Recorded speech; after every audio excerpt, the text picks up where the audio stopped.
Manchester United have agreed a deal with Chelsea to buy Andre Santos for a fee raising up to £50 million. Young talent Jesse Derry has signed a 6-year deal with Chelsea before making his loan move to Sporting Lisbon. An exciting young winger Giovani Kenda has been unveiled for Chelsea, and we have his first words. Welcome, Blue Believers, to another episode of the Stamford Sync, where we are syncing up with everything Chelsea FC. And we have sold a young, talented midfielder to Manchester United, so let's find out what happened and what people are thinking about it. David Ornstein broke the exclusive. Manchester United reach agreement with Chelsea to sign Andre Santos. Deal for 22-year-old CFC midfielder worth 48 million plus 2 million easily achievable add-ons and a 10% sell-on clause. Permission given to undergo Man United FC medical personal terms in place. So it's all happened very quickly, hasn't it? I guess the first thing to do is to how do I feel? How do I feel about Andre Santos being sold to Manchester United? It's really split the opinion of the fans, this one, and I've kind of seen straight down the middle there are kind of two sides to this. The one side is, Andre Santos is such a young, talented midfielder. We're selling him to a rival. There's a big conversation about the market, the midfielder market at the moment. It seems like maybe he's been undervalued when you think Mateus Fernandes, with back-to-back relegations, has gone for £85 million to Tottenham, and Elliot Anderson for 120 mil. 50 mil, based on the current market, does not exactly seem like the most amount of money we could have got for him. And the other half is just whatever, played, 27 games in the Premier League for Chelsea last season, which is quite a lot, but, 23 of those were starts. He kind of struggled to force his way into the first team, really. The biggest opportunity he had was under Liam Rosenior when he came in. He is behind our other midfielders in the grand scheme of things. If Enzo Fernandez stays, you would have thought that he's not getting in over the top of him, especially if Cole Palmer goes back to playing in the 10. And yeah, the other side of it is it just is what it is. So my personal opinion, I guess, leans towards the latter. I'm not furious about this at all. I'm not happy about it. I don't love selling players to rivals. I think the thing with Andre Santos is, yes, there's potential there. For sure there is, 100%, but I've kind of mentioned it a few times recently. I think that if he had a whole season to really, sort of break into the team last season, under, half of which was under a manager where he broke out in the first place with Liam Rosenior at Strasbourg. I don't think it weakens us that much. And, the other conversation that we'll get into with some of the other tweets in a minute is about that leaves us with Dario Essigo and Romeo Lavia as backups and stuff. Clearly, he was in front of those in the pecking order. But at the end of the day, my kind of salient, feeling about this whole thing is I don't think it would have happened if Xabi Alonso really wanted to keep him. And that's kind of what's getting me through a lot of these things in the window at the moment. The Marco Correa thing was a little bit different because I'm sure that Xabi Alonso would love to have kept hold of Marco Correa, but that one was just kind of out of our hands with him not having super long left on his deal, and, it was all a bit dramatic and stuff, wasn't it?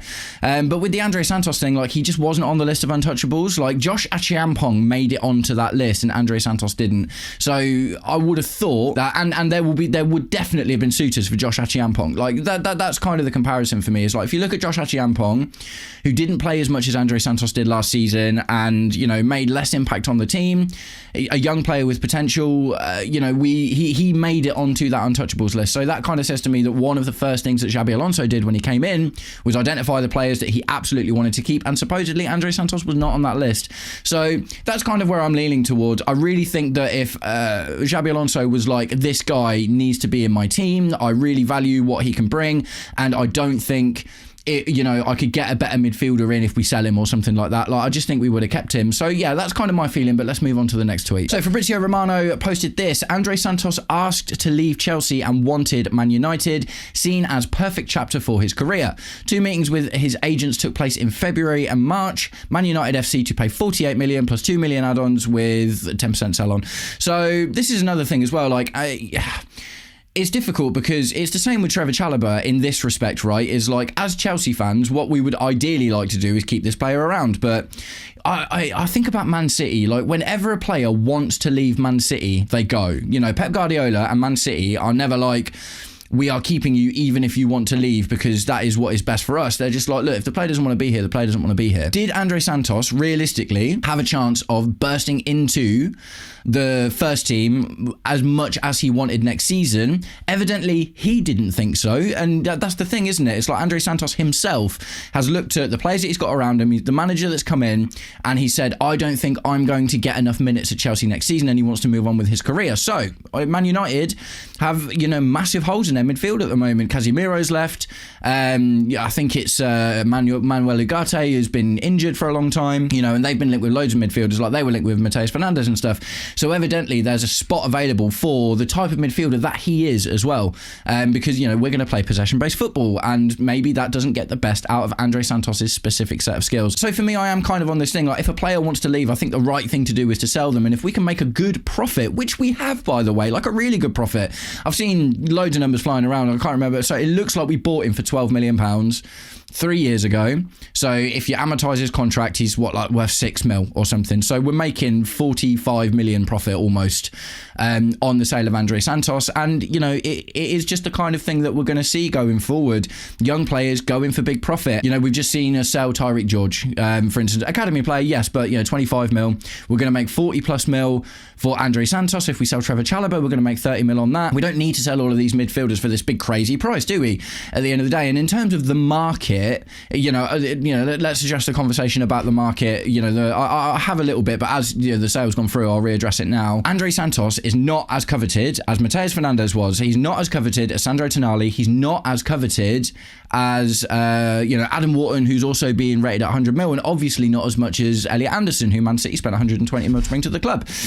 Andre Santos, Man United keep losing out on their midfield targets, and Andre Santos is a pity, and they've been talking to him since February. Do you know what I mean? So, and March, we're going back a good few months now. This isn't like a new thing that's come out of nowhere. He probably wasn't the first midfielder on their list of ones they wanted to get. As we saw, they, sort of chased Elliot Anderson, lost out to Man City. They chased Mateus Fernandes. They've lost out to Spurs, who nearly got relegated last season. So, I don't even know if he was their third choice. Maybe there's other targets or whatever. But at the end of the day, he probably wasn't their first choice, but they've been talking to him for a while. So clearly, they saw what was going on at Chelsea. We're like, he's not getting many minutes there. He's a kind of profiler midfielder that we'd like to get in. He's still very young at 22 years old. And we've made a good profit on him. So, and like I say, Elliot Anderson had suitors absolutely everywhere. Adam Wharton is being linked with Liverpool. He's linked with us. Lots of people are really interested in Adam Wharton. Sandro Tonali was, Arsenal was a big thing at the start. Bruno Guimaraes is being linked to Arsenal as well. And Mateus Fernandes was linked to Real Madrid before he ended up going to Tottenham. And obviously Manchester United were interested in him as well. So Andre Santos was not the first on everyone's list at the end of the day, so I'm not surprised that we're not trying to get £75 million for him at the end of the day. Also, if you think about Mateus Fernandes and Newcastle, their situations are very different to ours. Newcastle are losing all of their best players now. They've lost Sandro Tonali, they're probably going to lose Bruno Guimaraes, and they've already lost Anthony Gordon. So Newcastle were in a situation, after losing Isaac last season as well, they have to completely rebuild their team. So it is more pertinent for them to sell for these big amounts of money because they need to reinvest it into the squad. And obviously West Ham got relegated, so that 85 mil for Mateus Fernandes is going to be really, really important for them to bank money, not even just to, it's not even for the championship season, is it really? It's going to be to reinvest when they come back into the Premier League, which you'd assume that they would. Chelsea have already made good profit. We've made probably 10 mil, 15 mil, something like that on the Marc Cucurella deal. Now we're going to make 40 mil on Andre Santos, and we've made 25 mil on Tyreek George. So we're already talking in the realms of 60, 70 million. And then obviously we've still got to sell Trevor Chalobah, which could take that up to nearly 100 for selling these four players, and that's all profit that is going to be reinvested for Xabi Alonso. So I'm not surprised that I think it's good money for Andre Santos. At the end of the day, the difficult thing as well is Bayern Munich came in for him, didn't they, with a 60 mil bid last summer, but that was after his season at Strasbourg, where he captained the team, he was scoring goals, he was getting assists, he was a really important player, he was a year younger, and this is just what happens in football. Andre Santos is not worth the same now as he was when he came away from Strasbourg because he's spent less time playing, he struggled to break into the first team, he's shown that he wasn't just capable of being the midfielder that Chelsea needed him to be, and if he would have been in our team for the whole season, maybe we'd have been talking about more money for him. But bearing in mind he barely got used by two separate managers across that whole season, his value has gone down a little bit at the end of the day because he's not coming off of the back of a phenomenal season like he did at Strasbourg. So yeah, his money's gone down, but at the same time it's still 45 million profit, something like that. So it's a really good sale. We're just looking at it, or the majority of people are looking at it through the lens of the current market, which is unsustainable. We can't, all of these midfielders going for 100 mil probably isn't something that's, it's not like central midfielders are all worth 100 mil now. And the ones, like I say, that are worth 100 mil were really important to their teams. Mateus Fernandes, albeit getting relegated with West Ham, Tengier played 40 odd games across the season, was a mainstay in their team. Adam Wharton, mainstay in the team. Elliot Anderson, mainstay mainstay in the team.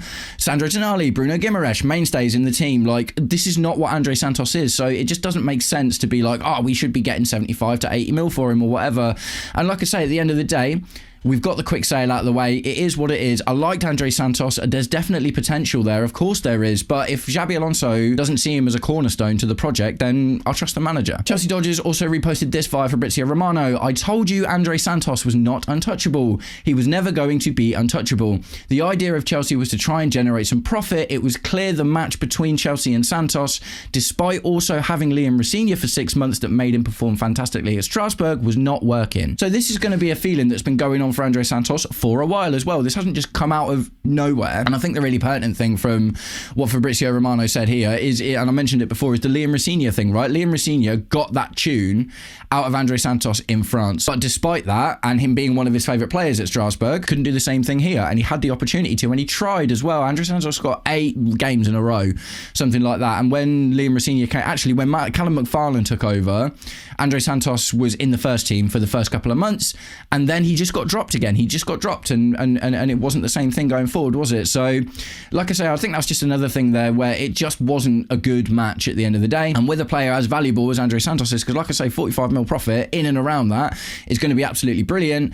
It makes sense that, like I say, I think Xabi Alonso is looking for a different profile of midfielder at the end of the day, and if Andre Santos is going to help him fund that, then it is what it is. So Pice posted this via Nizar Kinsella. Santos was keen on a move from Chelsea in order to get regular football. Sales are also a big part of Chelsea's summer plans after missing out on Europe. Again, this is another thing as well. It's like, you know, it's reaffirming what we're seeing from different places. Andre Santos was keen on the move. It's something that he wanted as well. Like, he didn't want to sit round on the Chelsea bench trying to look to get opportunities, you know, for the next season. And there might be something with Xabi Alonso coming in that has kind of informed him. He's like, I don't think I'm going to get as much time because I'm not the right profile of player. Pice also posted this via Nizar Kinsella. Supporters have questioned why Chelsea have not instead moved on Romeo Lavia or Dario Esigo. Neither midfielder is currently viewed as a realistic sale after campaigns disrupted by fitness problems. And that just typifies it, man. It's one of those, isn't it? Like, loads of people have been like, we've got Romeo Lavia and Dario Esigo. And I'm like, well, yeah, but this is the thing about the market as well, isn't it? Like, players are worth what they're worth, kind of based on their most recent season as much as anything. And Romeo Lavia and Dario Esigo barely played, unfortunately. They are kind of problems for less so Dario Esigo, because he was out for most of the season but started featuring towards the end. Romeo Lavia did start getting minutes and did start looking okay. But the problem with Romeo Lavia is it's going to be really difficult to get someone to take a risk on Romeo Lavia because of the persistent injury worries. And he's really difficult to sell because we spent so much money on him. Dario Esigo as well, like, I think he's definitely more of the mould of a Moises Caicedo than Andre Santos was at the end of the day. So I think that he'd be worth keeping around regardless. And again, it's one of those, like, these are the depth, the backups now at the end of the day. And Romeo Lavia, whether you like it or not, with the injury worries, profile-wise, is a lot closer to what Xabi Alonso is going to want on the team. So to wrap up on that Andre Santos situation, I want to talk about this tweet from Pice. It wasn't a repost, it wasn't a news thing, it was his actual opinion, but I thought it was really interesting. Pice posted, Chelsea's potential midfield depth next season, reminder, no European competition. Enzo Fernandez or new signing, depending on what goes on there. Caicedo, Reece James, Valentin Barco, Esigo and Lavia. Now, if we are going to be playing this kind of, well, even if we don't actually, because none of these guys really, apart from Enzo, attend either. So for the most part, we are talking about 2 spots that we've got all of these players for. Caicedo is going to be the guy. He's just going to be the guy, isn't he? Reece James could well be that deep line distributor. That'd be a really interesting development, actually, because he's definitely got the qualities to do that. And we know Reece James plays well in midfield. Enzo Fernandez is still a big question. He has been playing a bit in the deeper midfield for Argentina, and despite the unbelievable goal against Egypt the other day, which was classic Enzo Fernandez, he's not flourishing in those deeper roles in general. Like, you know, he played as a number 6 for them a little while ago in a diamond, and they played like a 4-4-2 diamond, and he played the number 6, and he just didn't play. He got like a 5 out of 10. So it'd be interesting to see if Enzo Fernandez is considered a deeper midfield option if he stays, or whether he's going to be an attacking option instead. But then obviously there's Valentin Barco as well, who we've just brought in, Dario Esigo and Romeo Lavia. So Esigo and Lavia are the question marks, but, you know, with the injury stuff, Lavia more so. Esigo hopefully kicks on and has a good season. I really like the look of Valentin Barco, and I think, I don't know, it's a weird one. It's like he hasn't been announced yet, so there feels like something might be going on there, and we haven't seen him like be at the club or training or whatever, so it feels like something might be going on with Valentin Barco. I'm not 100% sure, but either way you look at it, that's still good. good, like that's still a good level of depth for our midfield positions, right? And that's bearing in mind that we would still like to buy another midfielder. And Price went on to say, I think Reece could play a ton of midfielders. Surely Palestra will start giving his fee. Thoughts? I've mentioned this loads of times now. Like, I don't see Reece James playing right back or right wing back that much anymore. I think, you only got to look at his time at, with the England camp. Like, he played right back for a few games and then obviously he's come up with a hamstring injury. Right centre back or midfield seems to be the best way to get the best out of Reece James going forward, because there's going to be a bit less sprinting going on. And obviously, as of right now, we also still have Malagusto. So we have two players that can play the right back or right wing back spot. And that's without thinking maybe Xabi Alonso will try and do what he did with Jeremy Frimpong and convert like a winger to be a more attacking option there as well. So we've got a reasonable amount of depth there at the moment. It'll be interesting to see what goes on with Malagusto. But yeah, I think Reece James in midfield, the captain in the heart of it all, but also being an absolutely phenomenal playmaker from wherever he is on the pitch. I think any way you shake it, Caicedo, Reece James is a good midfield partnership. Enzo Fernandez, all the new signing who's probably going to come in, is also options there. And then that leaves you with Barco, Essigo and Lavia as backup options. So it's not like we're sparse in midfield, because we're talking about two positions in a season with no European football. And guys, if you've made it this far into today's episode of the Stamford Sync, please do me the distinct honour of liking and sharing the video, subscribe to the channel, or just roast me in the comments, whatever gets you through your day. So that's enough about Andre Santos. We're going to move on and talk about Jesse Derry and Giovani Kenda. Fabrizio Romano posted this: Jesse Derry has signed a new deal at Chelsea until June 2032 as part of plans. Up next, loan to Sporting without any buy option clause as reported. So this is a great move. Like, this is phenomenal from Chelsea. And sorry, just the haircut, man. It's that Mykhailo Mudryk boy band haircut, isn't it? Why is that a thing? But at the same time, Jesse Derry looks phenomenal, doesn't he? The very brief cameos that we've seen from him so far show that there's definitely something there. A loan to Sporting Lisbon feels like an excellent move. I really, really hope he breaks into the team, because it's not going to be easy. Sporting Lisbon are a Champions League club, and obviously, but we've just brought in Quenda as well, who won't be playing there anymore. I think they're selling Trincao, is it? To who was a really big player for them, and he was like an attacking midfielder and stuff. So there are potentially going to be spots available. It's interesting because it's a dry loan as well. There's no option to buy. It's just a 1-year dry loan. Absolutely love that. It kind of speaks to what looks like to be a developing relationship between Sporting and Chelsea as well. I really like the look of Jesse Derry, and I like the fact that he's chosen, because apparently he had a few offers on the table. I like the fact that he's chosen a Champions League club to go to, where he isn't just going to go in and obviously get minutes based on his talent. He's going to be playing in a storied club with a lot of history and big expectations. They want to challenge for the title. They want to do well in the Champions League.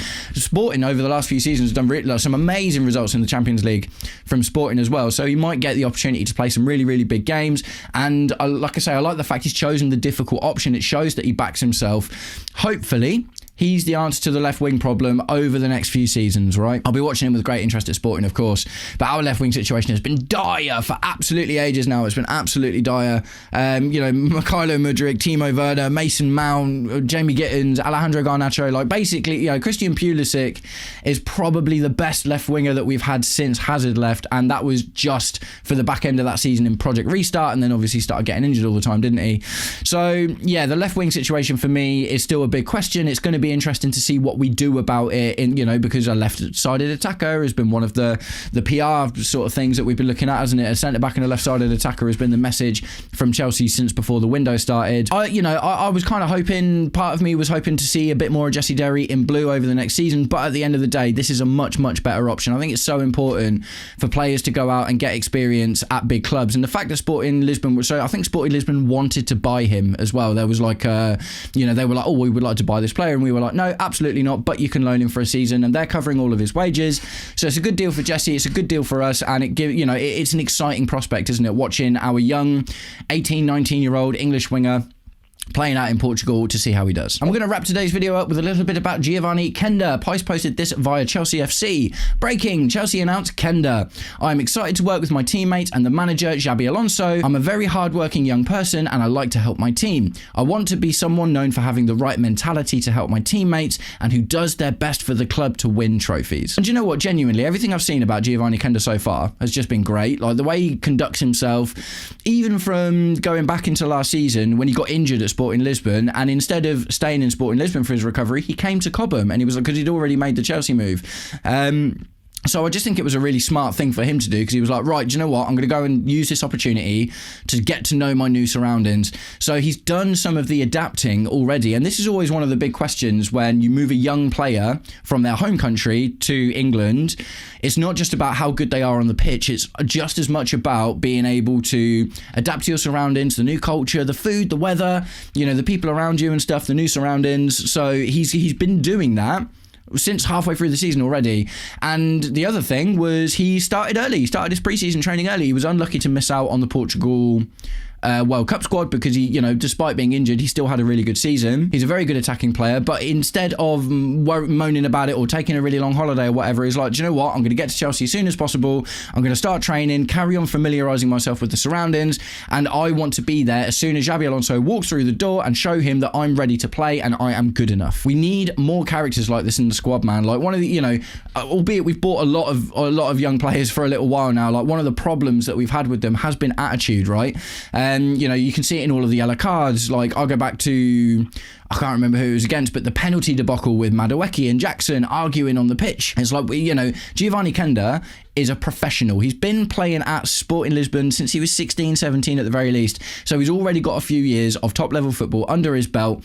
But with that, he doesn't have this massive ego. Like, look at the likes of Kendry Pires, for instance. Do you know what I mean? Kendry Pires has got all of the talent, but isn't necessarily willing to just come in, get his head down, and, you know, do what he needs to do in order to be picked by whatever team he's been at, because he's struggled to get into the team at Strasbourg, and obviously he's just had his River Plate loan cancelled. Well, Giovani Kenda seems to be a very, very different type of personality to that, and it's one I think we need in the squad. He was asked in, you know, in an extension of this interview, like, where do you like to play? And he said right wing. So, you know, that isn't necessarily an indication that that's where he's going to play. It kind of feels like Xabi Alonso might use him as a wing back if we end up playing that system, but being that he's not there yet, we still don't know. We're going to have to wait just a little while longer to find out what it's all going to look like.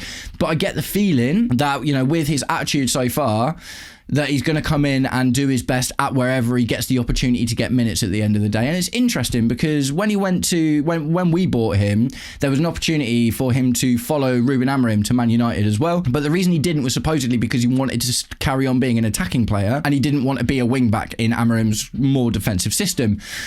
So, you know, that was a little bit of a worry. But I guess in the context of it, Xabi Alonso's wing-backs are really, really attacking. Like, if you look at the output from Grimaldo and Jeremy Frimpong, two of the biggest goal scorers and assisters in that Bayer Leverkusen team. Grimaldo had a phenomenal season last season as well. Frimpong, not so much at Liverpool. But maybe Giovani Kenda sees that opportunity to be like, right, I might end up being a wing-back here, but I'm going to be a wing-back that gets involved a lot in the attacking play.